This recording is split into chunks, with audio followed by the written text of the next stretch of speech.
Y ahora en Dialogando presentamos Salud y Justicia Social, moderado por el doctor en Psicología y profesor del Recinto Universitario de Mayagüez, Eduardo Lugo.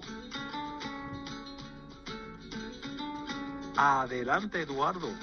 Muy buenas tardes a todos los radioescuchas. Este es Eduardo Lugo, director ejecutivo de la organización sin fines de lucro Impacto Juventud, organización que se dedica a promover la participación de jóvenes entre 15 a 25 años en Puerto Rico, participación en política pública y participación en nuestras comunidades para mejorar la calidad de vida de nuestra gente.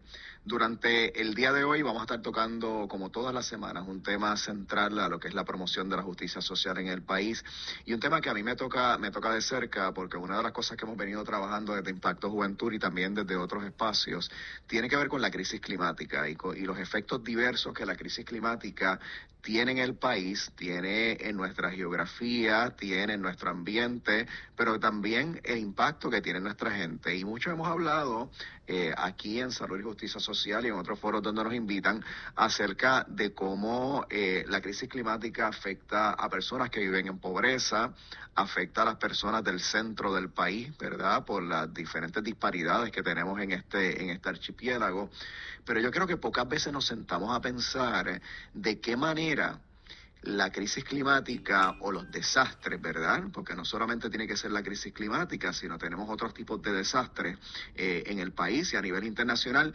¿Qué tipo de efecto tiene para los periodistas que día a día son los que reportan, los que tienen que ir a tomar las fotos, los que tienen que escuchar estas historias, los que tienen que estar en contacto con este dolor y este sufrimiento humano, muchas veces incluso teniendo que manejar el propio? Para eso, durante el día de hoy, tenemos a alguien que es mucho más experta en este tema que yo y que estoy loco por escucharla. Ella se llama Norielis Ramos Rodríguez. Norielis es periodista y productora de audio independiente y estudiante de maestría en la Universidad de los Andes en Colombia. Y te doy la bienvenida, Norielis. ¿Cómo estás? Hola, saludos, un gusto escucharles. Gracias por la invitación. Estoy aquí un poquito nerviosa, pero estoy bien. Gracias por la oportunidad.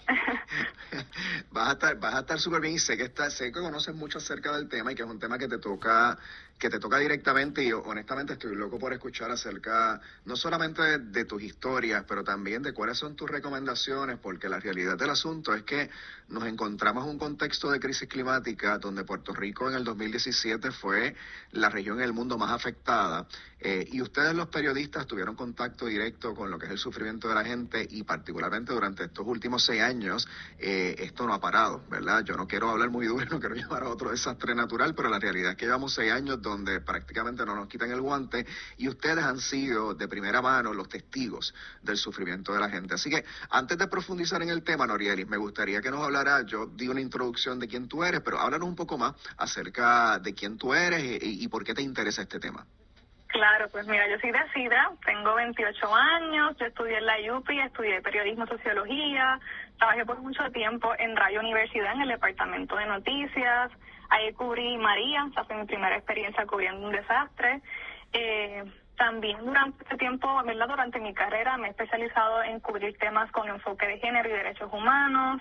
Estoy enamorada de todo lo que tiene que ver con la radio, el audio, así que actualmente me dedico a eso como productora de audio independiente.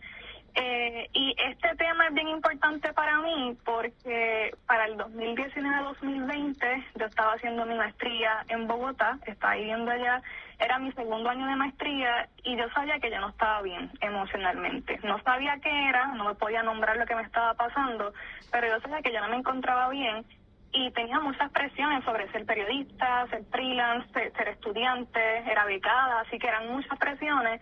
Ya cuando llega la pandemia en el 2020 fue como esa excusa perfecta para tomar una pausa. Y tomé una decisión bien difícil que fue darme de baja de la maestría. Yo decidí dejar todo, maestría, periodismo, todo, y enfocarme en mí. Y eso fue bien importante porque ahí me di cuenta y aprendí que lo que me estaba pasando tenía que ver por mi trabajo, por mi profesión de periodista. Y ese conocimiento lo tuve de participar en webinars y talleres que hubo en el momento del COVID, como que muchas cosas por Zoom, y eran relacionadas a la salud mental de periodistas que estaban cubriendo la pandemia. Como que se empezó a hablar de eso y yo empecé a escuchar de eso por primera vez cuando pasó la pandemia, como que se hacían talleres para hablar de que los periodistas estaban siendo afectados emocionalmente por el COVID. Y cuando yo participaba de eso, me di cuenta que es que no solamente pasa cuando estamos cubriendo pandemia. Eso que estamos experimentando nos ha pasado siempre a los periodistas. Y cuando hablo de periodistas me refiero a los fotoperiodistas, fotógrafos, me refiero a editores, redactores, a todas personas que trabajan en una sala de redacción y sienten, ¿verdad? Y sabe cómo es esa presión.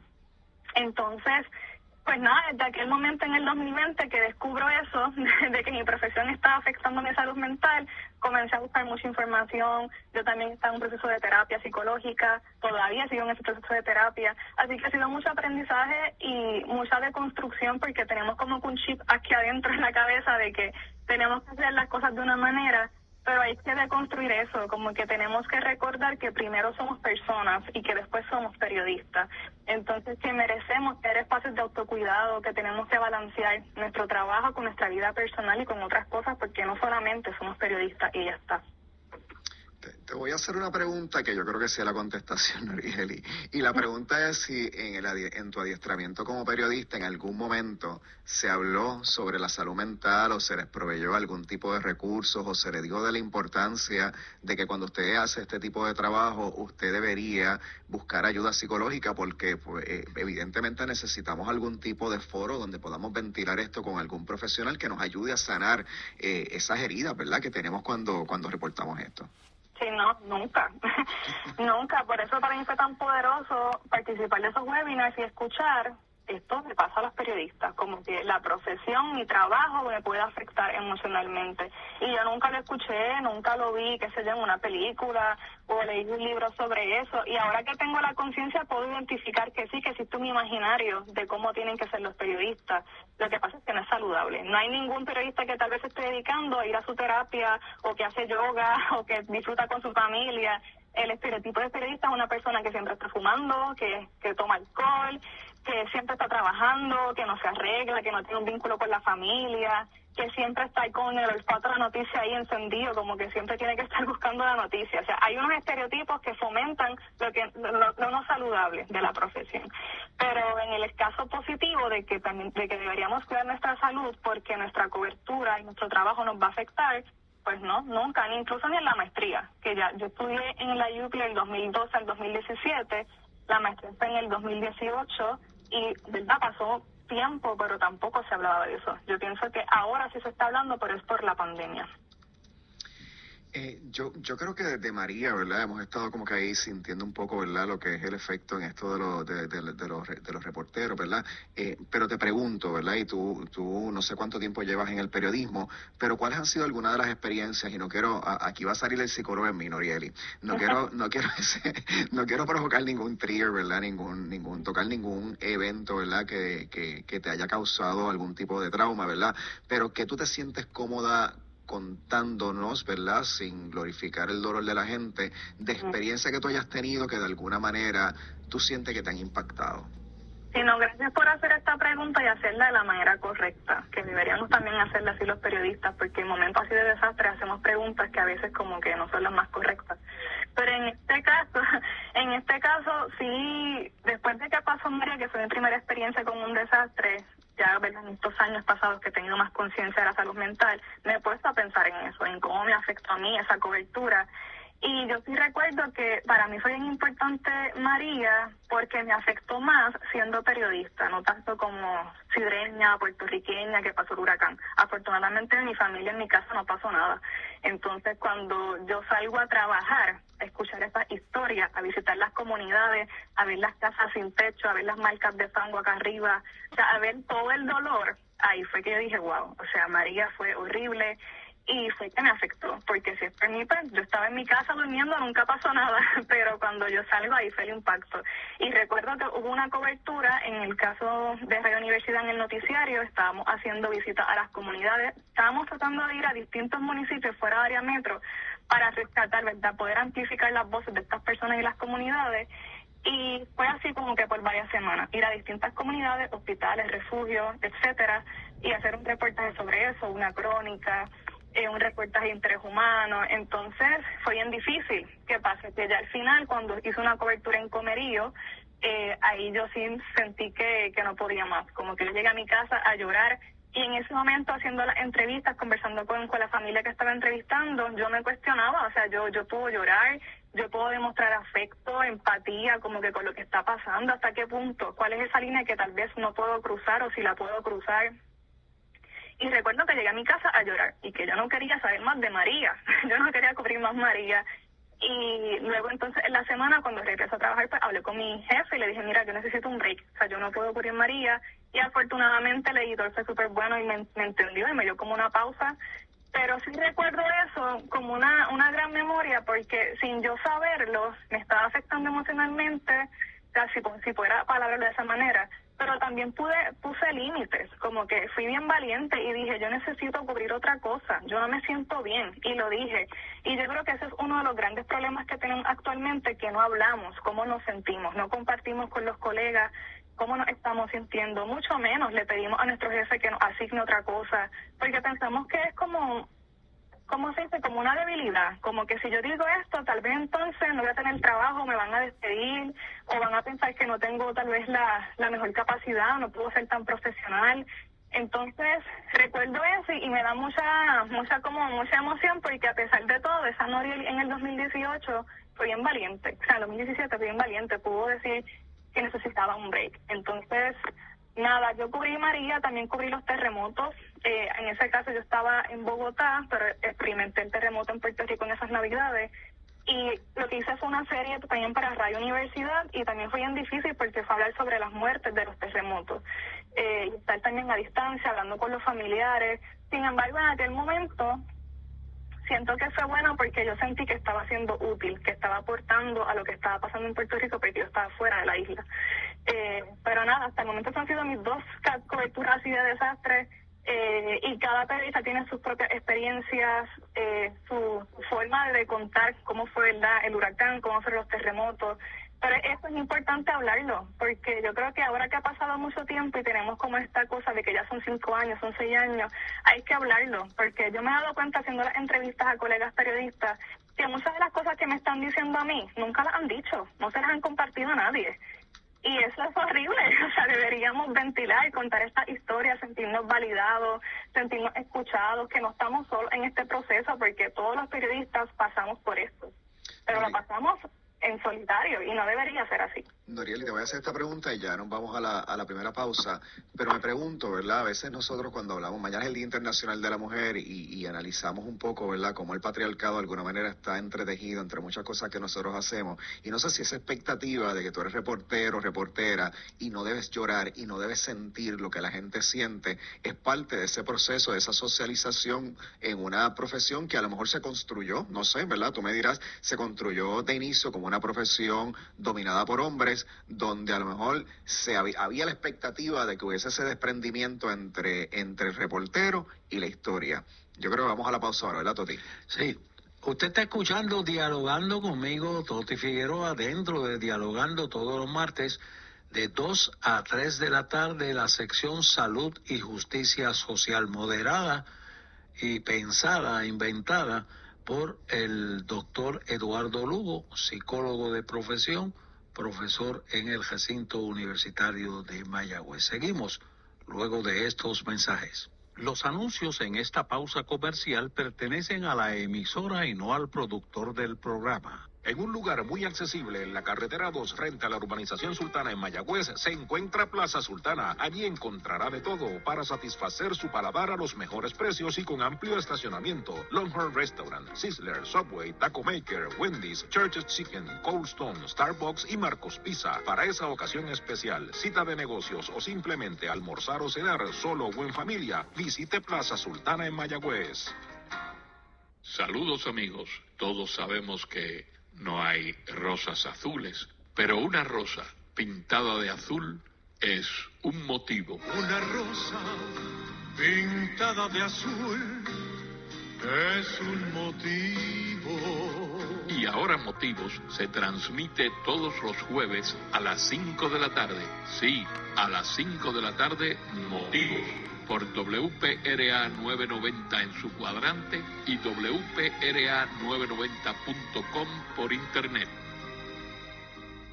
Los viernes a las 6 de la tarde, escucha el programa Renacer Mayagüezano con el licenciado Aníbal Lugo, hablando de temas de actualidad para un futuro de progreso en Mayagüez. Renacer Mayagüezano, viernes a las 6 de la tarde por WPRA 990 AM y WPRA990.com. Natucentro es salud, salud en Natucentro. Presenta todos los miércoles a las 5 de la tarde un programa informativo para que te enteres de lo nuevo en salud. Salud al natural, hablando de lo nuevo en productos naturales, vitaminas, minerales, suplementos, alimentos y más. Josué Acevedo y Jaysa Erizarry te esperan en Salud al Natural, miércoles a las 5 de la tarde, por aquí, por WPRA 990, traído a ustedes por Natucentro. Natucentro es salud, salud es Natucentro. Escuche lunes, martes y miércoles de 4 a 5 de la tarde El Notazo Crítico, programa con perspectiva y posicionamiento sobre la compleja realidad puertorriqueña, con el análisis del profesor Reinaldo Rosado, Orville Negrón y Ángel Bebo Ortiz. El Notazo Crítico por WPRA 990 AM y WPRA 990.com. Si queremos un país distinto, es hora de comenzar a pensar diferente. Los anuncios en la pausa comercial anterior pertenecen a la emisora y no al productor del programa. Más Salud y Justicia Social, hablando con Nori Ellis, quien es estudiante de periodismo, acerca de lo que es la experiencia de los periodistas en situaciones de desastre. Nori, cuando nos fuimos a la pausa, ¿verdad? Habías mencionado este sentimiento personal que yo creo que no es único tuyo, ¿verdad? Yo creo que hay muchos periodistas que ya sea porque se sienten que su trabajo se ve amenazado o porque hay una expectativa, ¿verdad?, de que no necesariamente uno debe conectar con las historias de la gente o, ¿verdad?, que uno no debe llorar. Si de alguna manera eso piensas que históricamente puede estar atado a esta visión patriarcal de que uno no llora, de que uno debe ser fuerte y de que esta profesión originalmente pudo haber sido construida como una profesión que predominaba en los hombres. Claro, sí, totalmente de acuerdo con eso. El cuestionamiento que me hago es porque en mi caso, que tal vez socialmente se supone que yo pueda llorar porque soy mujer, porque yo me estaba prohibiendo de eso. Entonces tiene que ver mucho con esa construcción de lo que es el periodista y que obviamente, ¿verdad?, esa construcción viene de hegemónica y de los hombres que eran periodistas cuando comenzó todo. Y sí, para mí, creo que más allá de asuntos de género, era la cuestión como profesional, que yo no debería mostrarme vulnerable, porque pensaba que eso era lo correcto, porque es menos profesional, porque me demuestra entonces como... Se supone que yo tengo un rol de la periodista que está haciendo la entrevista, yo soy la profesional, y estas personas son las damnificadas, las que sufrieron el huracán, el desastre. Como que se sientan, han hecho creer que tiene que haber como una distancia entre la persona que entrevista y la persona que es la periodista. Entonces, para momentos de desastres como esto, esa jerarquía no funciona. O sea, no debería ser así. O sea, somos personas igual que ellos. Yo soy la periodista, pero también soy persona y también sufrí el huracán. Entonces, creo que fue una experiencia que me hizo reflexionar mucho sobre eso, y ahora cuando, por ejemplo, he trabajado haciendo entrevistas a víctimas de violencia de género, que también da mucho coraje, pero te puede dar tristeza, pues no reprimo eso, no sé, estar llorando con la persona, porque obviamente a mí yo no fui la de la experiencia, porque la protagonista es ella, y fue la que pasó por eso, pero sí yo siento que demuestro más mi emoción, que puedo demostrar que soy más empática, y me puedo sentir como más vulnerable con esa persona. Siento que eso es bien importante para que la persona también se pueda abrir, pueda sentir la confianza con el periodista, y que no se sienta que es una transacción como si fuéramos un producto, o sea, como que si las noticias son un producto, ¿verdad? Pero que no se sienta así porque son personas, son sus historias, son sus vivencias, sus experiencias de trauma que nos están contando. Esa persona en Comorí me estaba contando cómo se inundó su casa y perdió sus cosas. O sea, es una transformación completa cómo vemos las cosas, porque pienso que como los medios de comunicación son un negocio y las noticias son un negocio, y es como, todo funciona así a través del dinero, se nos pierde eso, de que nuestra labor como periodista pues no es esa, es conseguir las historias, pero hacerlas humanas y demostrar que ese problema que está pasando a esa persona le afecta también en sus emociones. Como que no sé si me estoy yendo un poco por ahí, pero espero que se haya entendido. El punto es que esa experiencia me ayudó mucho a reflexionar, como que hasta qué punto puedo ser periodista de lo que me han dicho o como yo quisiera ser periodista. También como reconfigurar ese significado de cuál es el periodista exitoso o cómo debemos hacer periodismo. No necesariamente tiene que ser como nos enseñan en las escuelas de comunicación. ¿Cuál es el periodista en que la gente confía? Uh-huh. ¿Cuál es el periodista que la gente valida, como que va a capturar su experiencia y lo va a hacer de una manera sensible, ¿verdad? Mira, yo te oigo y es interesante porque yo no sé si esto tiene que ver con nuestras profesiones o tiene que ver más con la experiencia de cómo nos adiestran en la universidad y cómo la universidad, cuando usted tiene una profesión que trabaja con seres humanos, nos ha construido como personas que nos pensamos como profesionales, y al pensarnos como profesionales nos apartamos emocionalmente de esos otros que, como tú muy bien dijiste, puede convertirse en una relación transaccional, porque lo mismo que tú dices, yo lo trabajo desde la psicología comunitaria con mis estudiantes y en el trabajo que hacemos en comunidad. Se espera que nosotros, desde esa visión, lo que nosotros llamamos el paradigma positivista, ¿verdad?, que nosotros seamos objetivos, que la gente esté allá y nosotros estemos acá, que nosotros no nos inmiscuyamos en los sentimientos de la gente, ni que tratemos de interferir con esa experiencia, y con el tiempo, en el trabajo por lo menos comunitario que yo hago, exactamente lo que tú estás diciendo en nuestra experiencia. Nosotros somos víctimas de estos desastres. Nosotros somos puertorriqueños y puertorriqueñas como ellos. Nosotros sentimos el dolor de la gente. El negar eso, ¿verdad?, yo creo que nos hace mucho menos efectivo. En el caso de nosotros, pues tenemos un permiso más allá, ¿verdad?, de nosotros conectar más con la persona. Pero aún así hay esta expectativa de que ellos están allá y nosotros estamos acá y nosotros no podemos mostrar ningún tipo de sentimiento, ¿verdad?, ningún tipo de empatía a lo que esa persona vivió, porque si no, de alguna manera nos estamos restando profesionalismo, nos estamos restando incluso hasta ética, ¿verdad?, en el trabajo que estamos haciendo. Así que me resulta bien interesante que, aunque estamos en disciplinas distintas, la expectativa es la misma y la experiencia de deconstrucción de eso entre tú y yo ha sido la misma. No sé si quieres abordar. Y que hay un punto en común, que es la salud mental. También se piensa que esto es un tabú, que no debemos tener estas emociones como negativas, por llamarlas así. Y bloqueamos eso, como que tenemos que sentirnos bien y ser profesionales y tener la capacidad de concentrarme, hacer las 5 preguntas, recibir sus respuestas e irme. Y para mí fue bien difícil yo ir a esa casa y a las diferentes comunidades, hacer las entrevistas, prender mi grabadora e irme. O sea, ¿cómo me voy a ir? Esa gente se queda sin techo, sin comida, sin luz, sufriendo, llorando. Es bien fuerte. Y yo creo que si uno logra bajarle un poco a ese nivel de profesionalidad, por decirlo así, y aterrizar y ser persona con esa otra persona, conectar, nos vamos a sentir mejor, no vamos a sentir que hice este trabajo y me fui, sino que al menos pude ser como un espacio de terapia, en el sentido de que la persona pudo contarme su historia, pudo ventilar, pudo contar cómo se sintió, y que con mi trabajo ojalá se pueda provocar algún tipo de ayuda para esa familia, para esa comunidad, pero que pienso yo ahora pensando que en realidad si fuéramos más personas en ese proceso de hacer entrevistas en momentos de emergencia, sería de beneficio para ambas personas, tanto para mí como profesional, como para la persona que es damnificada y sobreviviente del desastre. Toti. Habla Toti Figueroa. Quería hacerte una pregunta. Primero quiero hacer un comentario sobre lo último que dijo, lo más reciente que dijo Eduardo. Mi esposa es enfermera y fue maestra de enfermería en el colegio, y es otra profesión donde, de la manera que las entrenan, le dicen: mira, vas a estar bregando con gente enferma, con gente que están pasando por unos traumas, etcétera. No te dejes llevar, no dejes que tus sentimientos, por ella me dice, esa parte nos entrenan así, pero para uno realmente ser una buena enfermera, tiene que, a cierto sentido, ponerse también en los zapatos de ellos. Y entonces te quiero hacer una pregunta, porque mi hijo mayor era fotoperiodista por muchos años, y hay una foto bien famosa, que un año salió la foto más importante del mundo en la revista Time, de un fotoperiodista que está, creo que era en Ghana, en África. Sí.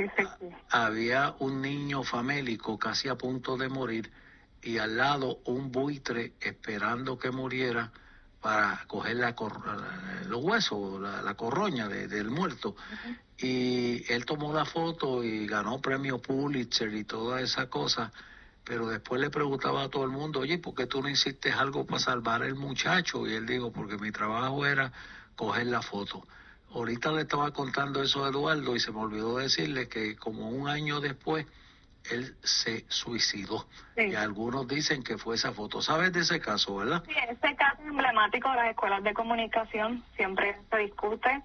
Y ahí podemos hablar también de este sentido de que, hay que poner unos límites. Yo sí puedo tener empatía, de repente lloré con la persona, lo abracé, le dije que todo va a mejorar. Puedo tener este tipo de vínculo. Pero también hay que establecer unos límites de que, por ejemplo, esa persona que perdió su casa, yo no le puedo conseguir la casa. O sea, yo no tengo el control de eso, yo no tengo los recursos, no me corresponde a mí conseguirle la casa o qué sé yo, o sea, los fondos que necesite, como que hay que ver en qué manera nuestra cobertura podemos hacer las cosas, ¿verdad? Periodísticamente, ser una persona empática con esa persona y ser vulnerables con ellos, pero tiene que haber una línea, hay que trazarla, porque en ese caso lo que hizo ese fotoperiodista es que sí, su labor era tirar la foto, claro está. Y eso podemos, ¿verdad?, hablar un poquito más en detalle, es mucho más complejo que eso, pero también para nuestra paz mental, porque si yo me iba a mi casa, que eso era lo que pasaba, que yo pensaba, mano, ahora esta familia se queda sin casa, sin techo, no tienen agua, o sea, yo no tengo el control de eso, ni tengo la responsabilidad. Mi trabajo como periodista es demostrar que esa familia está sin casa y que el gobierno municipal, el gobierno estatal, federal, tienen los fondos para reconstruir esa casa. Y demostrar cómo se roban los chavos, y demostrar cómo no están haciendo su trabajo, porque el gobierno le corresponde hacer su trabajo. Entonces es como cruzar esa línea de tal vez yo puedo llevarle almuerzo a esa familia. Conozco uno de los periodistas que estaba entrevistando que él sacó de su dinero y compraba almuerzo, y cuando hacía la entrevista hablaba con las personas, les llevaba almuerzo, les llevaba agua, porque en aquel momento no había nada. Y pues eso está bien, él tiene el control de eso, tiene el poder adquisitivo para hacerlo, tiene los recursos, pues chévere, que le llevó comida, le llevó almuerzo, le llevó algo de tomar. Pero hay otras cosas que en realidad no nos toca, y hay que también establecer esos límites para nuestro bienestar. Y también dejarlo claro con la gente. A veces la gente espera que con nuestros reportajes van a conseguir la casa, le van a conseguir que le pongan la luz. Y muchas veces eso no pasa, porque pareciera que sí, pero no nos toca. Nosotros compartimos la información y hacemos las denuncias, pero ya el gobierno le corresponde hacer su trabajo. Usted está escuchando Dialogando con Toti Figueroa, y dentro de Dialogando la sección Salud y Justicia Social que dirige el doctor Eduardo Lugo, psicólogo y profesor en el recinto universitario de Mayagüez. Vamos a unos mensajes y Eduardo y su invitada regresarán. Y joven, déjeme decirle una cosa, sus primeras palabras en este programa fue estoy bien nerviosa. Y después dijo que le gustaba mucho la radio. Mire, usted es una expositora, habla rapidísimo, se entiende lo que dice, hace sentido, así que bienvenida a la radio. No, más me vale porque es mi experiencia en radio. Siga con nosotros en Dialogando con Toti Figueroa, pero ahora escuchemos juntos estos importantes mensajes.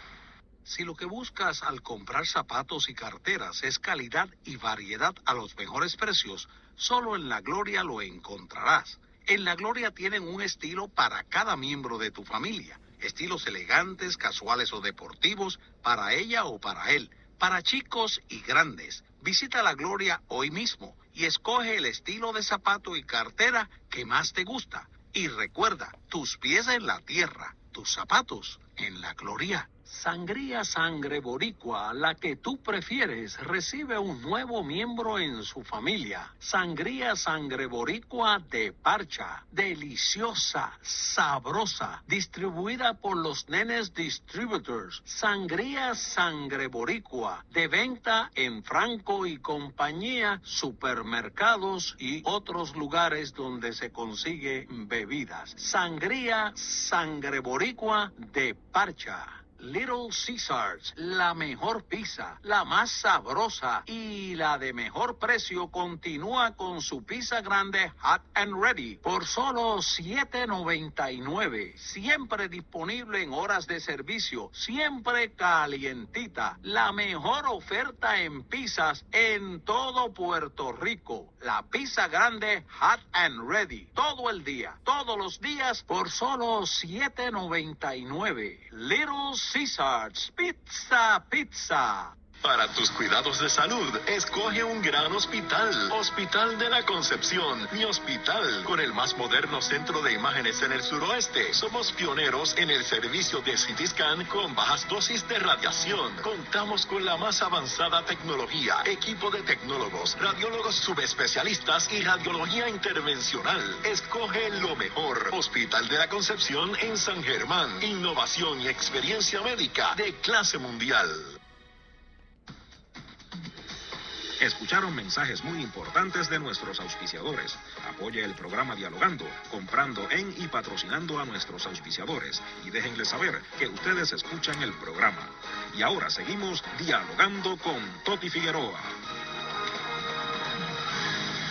Norieli, en la misma línea de lo que Toti te dijo antes de que nos fuéramos a la pausa, quiero decirte que varias personas me han escrito a mi WhatsApp diciéndome, me encanta el recurso de hoy, así que creo que los nervios los podemos poner en la gaveta, pero siempre es así, yo comienzo nervioso también y después se me quita, así que de verdad que un trabajo excelente.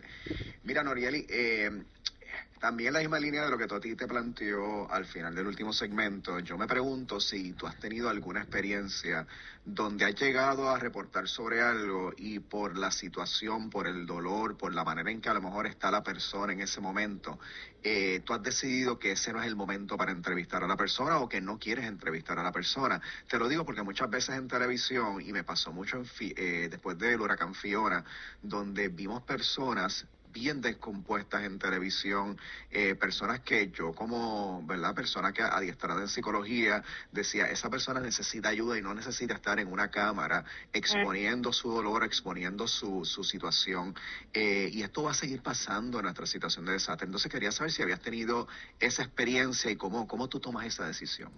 Sí, primero es que yo siempre que hago una entrevista, ¿verdad?, si es un tema así como muy sensible, siempre menciono que yo voy a hacer que esto es una conversación, más que una entrevista es una conversación y que vas a responder las preguntas que te sientas cómoda respondiendo. Si hay cosas que te molestan o no quieres hablar, pues no tenemos que hablarlas. Y si también necesitas como un break de tomar agua, respirar, llorar, lo que sea, que eso se permite. Como que yo presento que esto sea un espacio seguro.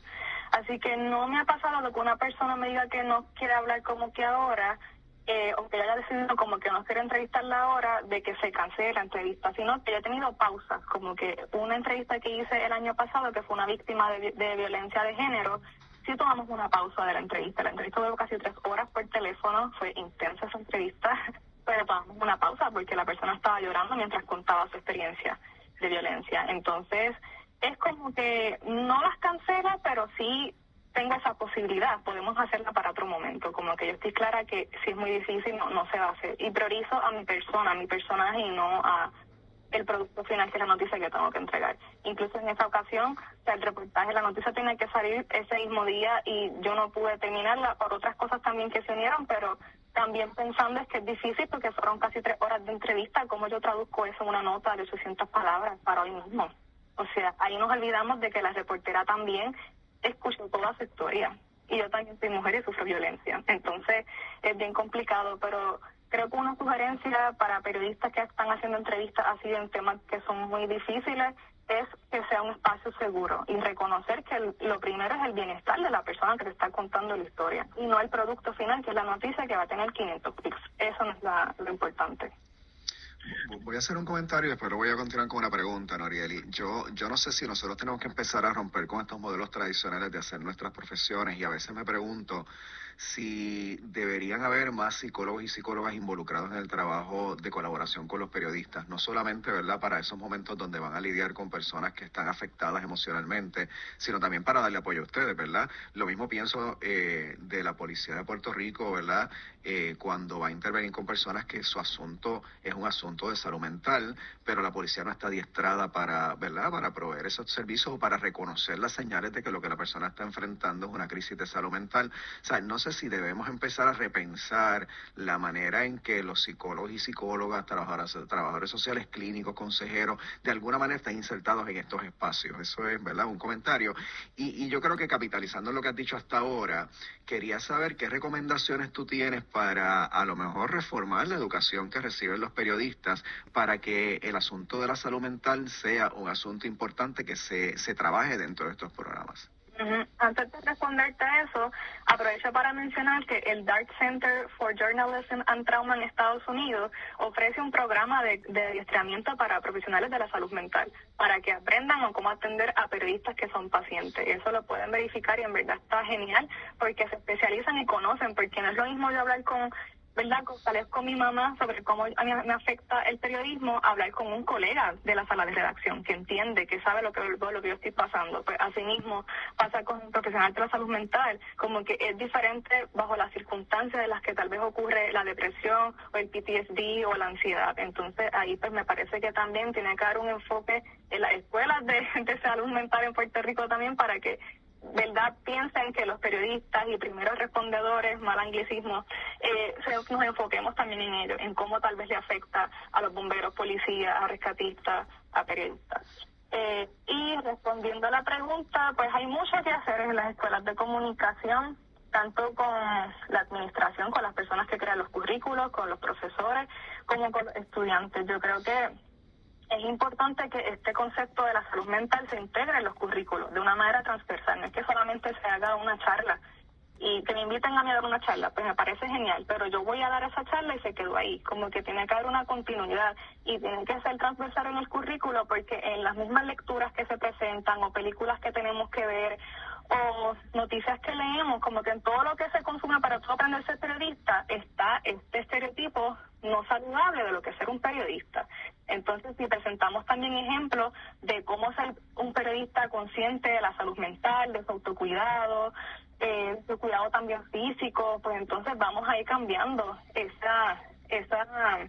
conocimiento. Vamos a pensar que sí, que yo soy periodista, pero también soy persona.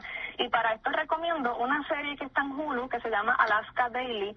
Empezó el año pasado y está genial. Es sobre una sala de redacción en Alaska y los periodistas, cada uno tiene un nicho con la salud mental y se habla de este tema, y el editor es una persona que está consciente y se preocupa por sus redactores, para que se cuiden. O sea, es una serie que yo la vi, yo estaba llorando de la emoción, porque al fin una serie sobre periodistas que menciona la salud mental y lo menciona de una forma positiva, en pro de la salud de ese periodista. Entonces, además del currículo, pues que también, no solamente en la escuela, sino que también en los trabajos, los medios de comunicación, las salas de redacción tienen que implementar también esto. Y lo más, una cosa que sería genial es que haya alguna psicóloga o psicólogo disponible para un momento como esto. Si estamos cubriendo María, pues que tengamos ese profesional, pero no solamente para Mario Desastre, sino que haya un recurso, porque a veces tú puedes estar en la sala de redacción, tus 8 horas de trabajo, escribiendo los asesinatos que ocurrieron ese día, y aunque nunca te paraste del escritorio, vas a salir drenado, porque lo que escribiste fueron de asesinatos, asesinatos y asesinatos. Entonces, esa persona que nunca salió de la oficina necesita ir a terapia, lo más seguro, porque estuvo consumiendo demasiada información negativa. Así que las salas de redacción tienen que tener conocimiento sobre esto y hacer algo.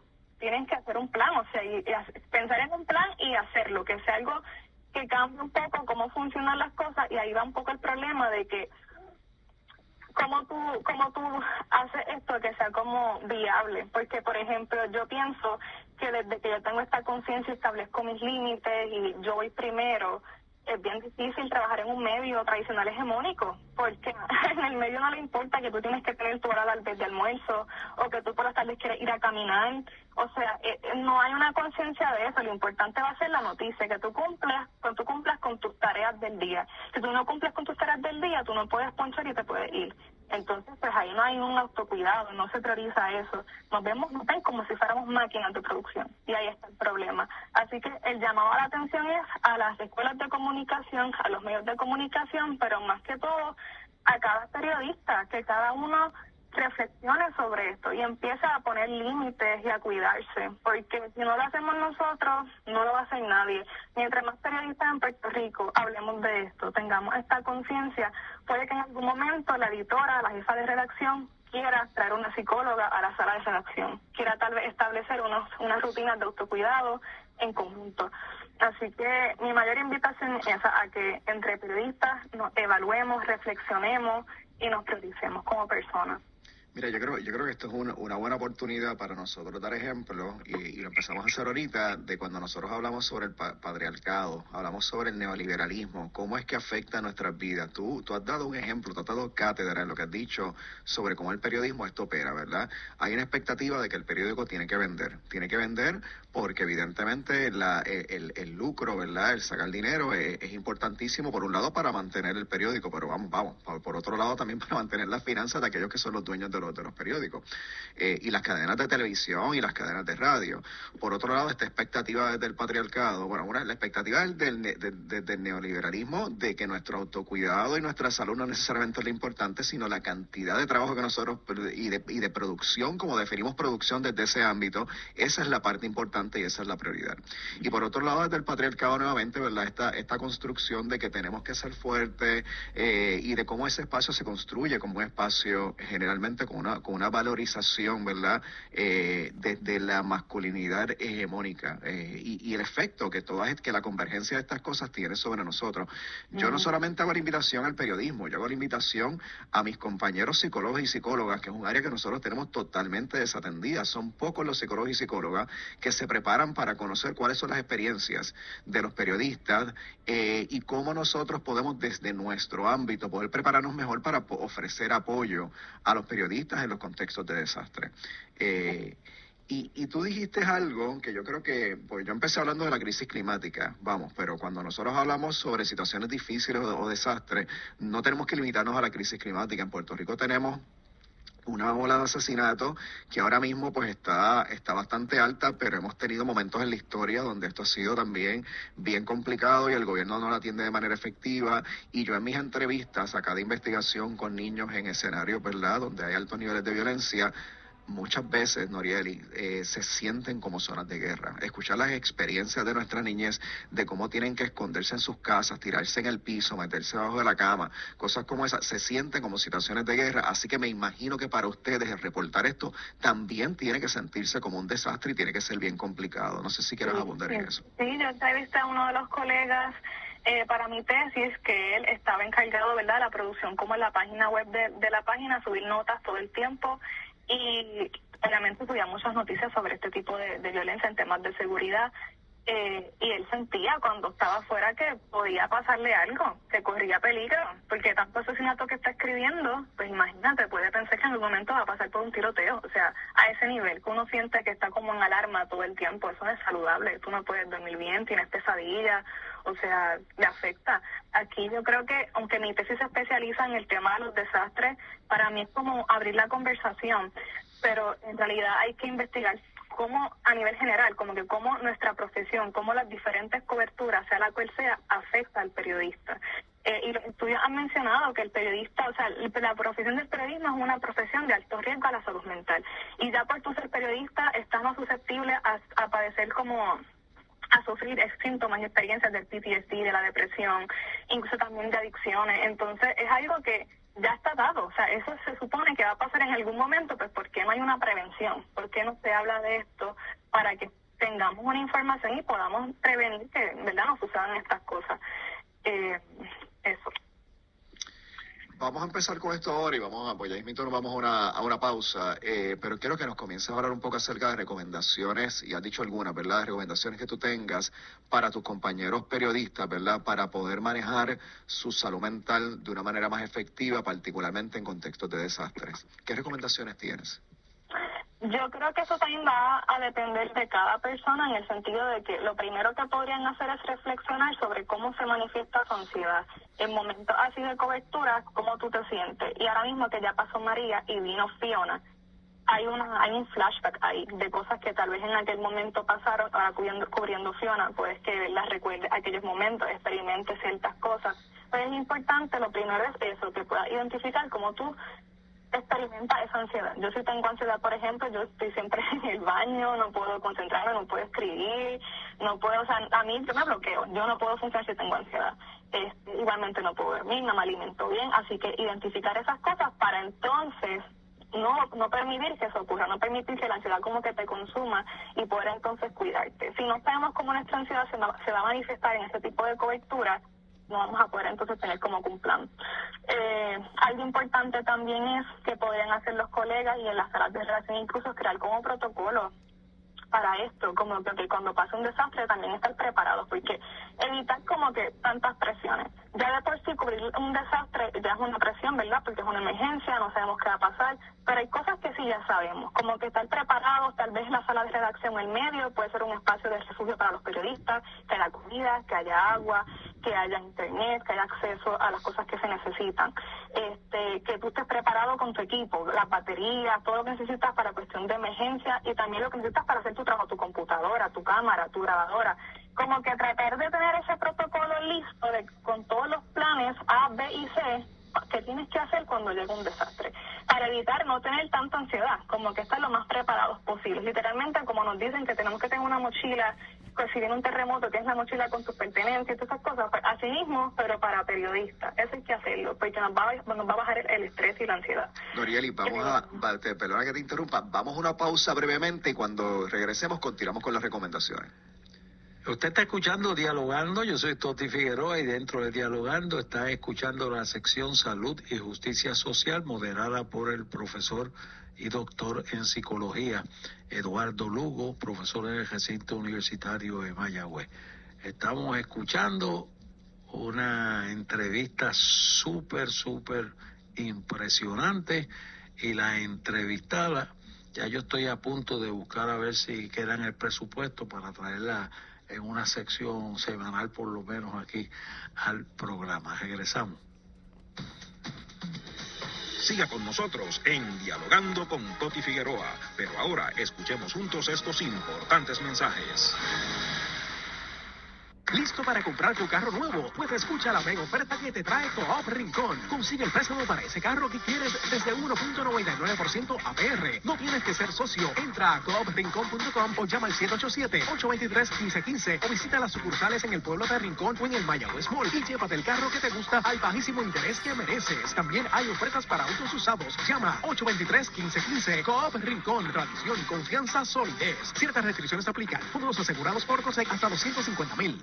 Cuando me quiero dar un gustito, ya sea de desayuno, brunch, almuerzo liviano o vegano, voy a la Guaflera, justo antes de llegar al Viejo San Juan, en el condominio Capitolio Plaza, frente a Bahía Urbana. En Guaflera Tea Room encontrarás los waffles más creativos y deliciosos que puedas imaginar, acompañados con café colado en sifón de fuego o alguno de nuestra gran variedad de té, tisanas, cócteles mañaneros o refrescantes mimosas. Se me hace la boca agua cuando pienso en las posibilidades de ingredientes gourmet sobre ensaladas o waffles y me enamoro en un ambiente de jazz espectacular, en su salón íntimo o sus mesas al aire libre. Sigue a Wafflera Tea Room alias La Wafflera en Facebook o en waffle.era en Instagram. Reserva ahora mismo en el restaurante de Waffles Gourmet y Salón de Té de Puerto Rico. Escuche los programas que produce Toti Figueroa de lunes a viernes en esta emisora. Dialogando de lunes a jueves de 1 de la tarde a 3 de la tarde. Comunicando de lunes a viernes 6:30 de la mañana a 10 de la mañana. Para anuncios puede llamar al 381-6559. 35 años de estos programas producidos por Toti Figueroa. ¿Por algo será? Escucharon mensajes muy importantes de nuestros auspiciadores. Apoye el programa Dialogando, comprando en y patrocinando a nuestros auspiciadores. Y déjenles saber que ustedes escuchan el programa. Y ahora seguimos Dialogando con Toti Figueroa. Norieli, yo creo que nos quedan, Toti, tú nos dices, nos quedan aproximadamente como unos 10 minutos para terminar. Un poquito menos, ok. Norieli, pero que no quiero que se nos quede, ¿verdad? Alguna recomendación que tú tengas para poder trabajar con esto. Y entre las cosas que tú y yo habíamos dialogado, que a mí me preocupa y me ocupa, que pienso que es una de las contribuciones que podemos hacer en la psicología, es que no hay investigaciones en Puerto Rico sobre este tema. Y yo creo que es importante, ¿verdad?, que lo digamos para que algún estudiante, yo siempre le digo a mis estudiantes, no estudie lo que todo el mundo estudia. Pues nosotros deberíamos escuchar cuáles son las necesidades del pueblo en este momento histórico y de esas necesidades escoger qué es lo que queremos nosotros investigar para poder responder a esas necesidades. Así que siento como que esta es un área donde podemos capitalizar y colaborar con los periodistas y fomentar este tipo de investigación. Por ejemplo, de María se han hecho 1000 estudios de María, tal vez no sé si 1000, pero 500, pero ninguno está enfocado en cómo le afectó a los periodistas esta cobertura.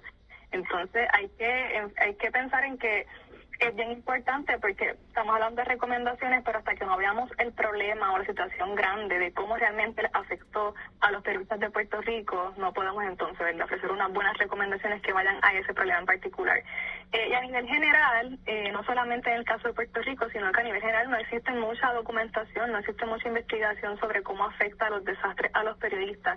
Hay algunas investigaciones sobre el terremoto en Chile, el tsunami en Asia para el 2004, también sobre el huracán Harvey en Estados Unidos en el 2017, pero también son investigaciones que son como más casos de estudios que tal vez investigaron y entrevistaron a 30 periodistas. Entonces, pues no es muy representativo tampoco. Pero sí son investigaciones importantes porque de algo partimos y es como empezar esa conversación.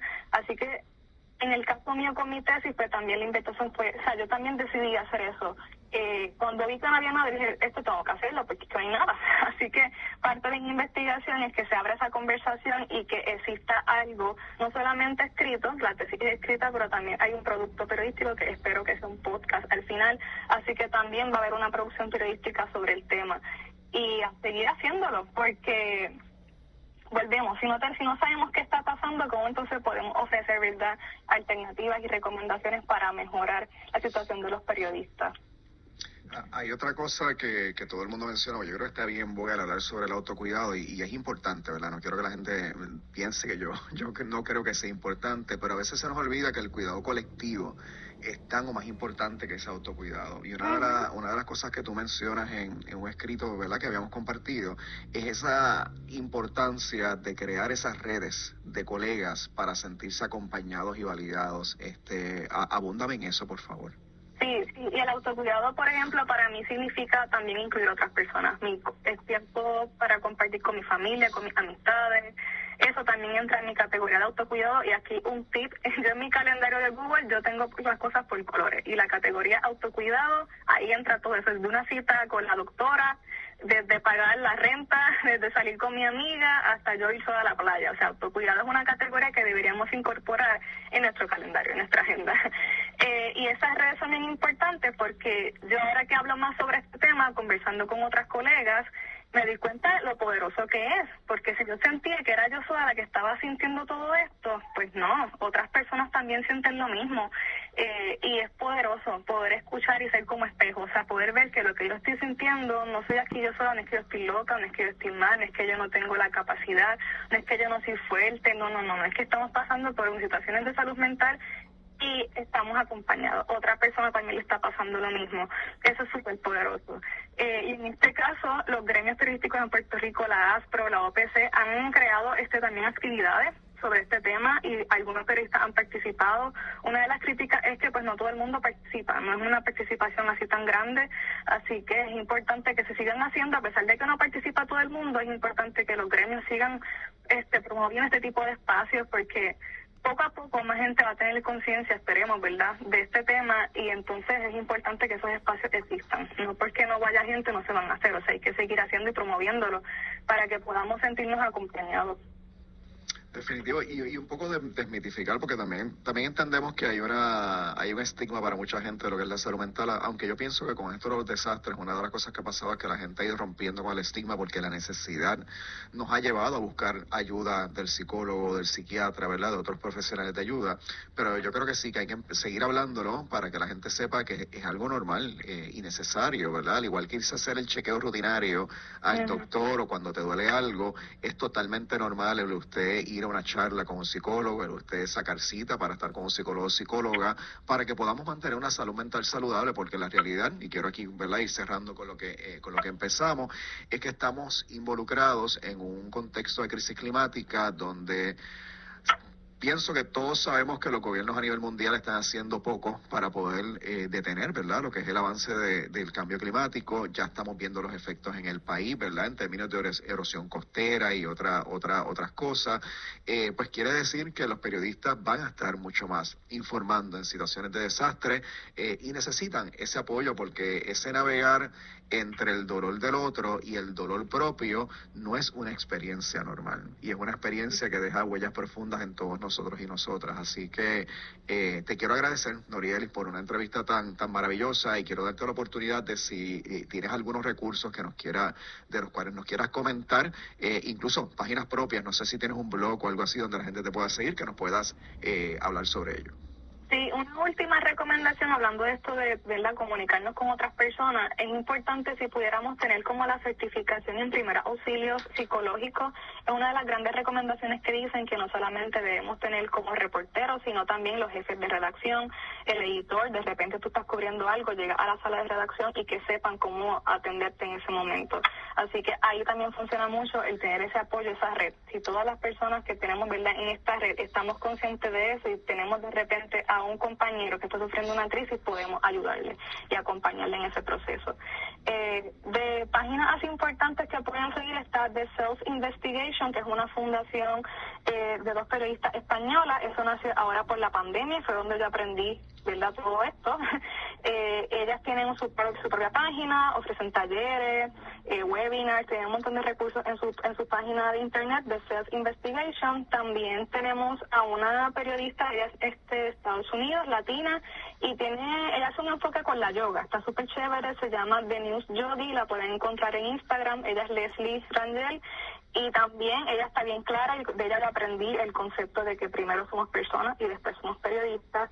Y también importante, el Dark Center for Journalism and Trauma en Estados Unidos, que tiene su propia biblioteca, tiene un montón de información, ofrecen becas también para periodistas como tipo de entrenamiento. Si tú cubres violencia en particular, pues te puedes adiestrar y capacitar para que sepas cómo cuidarte para ese tipo de cobertura.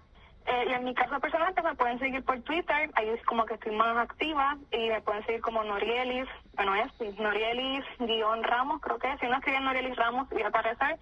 Y ahí pueden estar pendientes porque tan pronto pues termine mi tesis y el podcast, pues lo estoy compartiendo por ahí. Y yo de verdad que estoy a la orden para lo que necesiten. Si alguna persona quisiera que tuviéramos una charla, algún taller en las universidades o con otros colegas en algún medio, pues yo estoy súper disponible para tener esta conversación.